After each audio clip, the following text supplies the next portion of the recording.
Good evening and welcome to the Business Day. I'm Andrew Laidley. The Fair Trading Commission, FTC, is warning that the absence of easy conditions of entry into the telecoms market could foster uncompetitive behavior. This was highlighted in the FTC's assessment of competition in the mobile telecommunications market.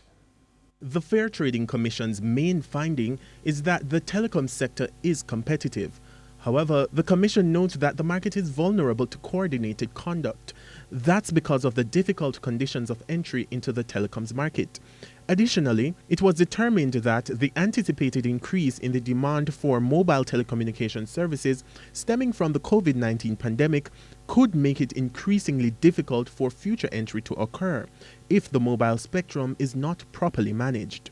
Spectrum relates to the radio frequencies given to the mobile industry and other sectors for communication over the airwaves. To strike the balance, the FTC recommends that the spectrum cap be replaced with a spectrum screen.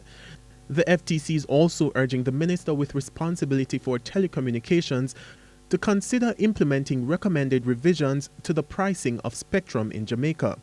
The competition study was conducted following a request by the Spectrum Management Authority, SMA. The SMA was in the process of reviewing its spectrum cap policy, a tool it uses to drive and safeguard competition in the telecommunications industry. The review was to assist the SMA to determine whether the cap was still needed to safeguard competition. Currency trading ended today with the US dollar selling for $145.69. The Canadian dollar is selling for $117.88.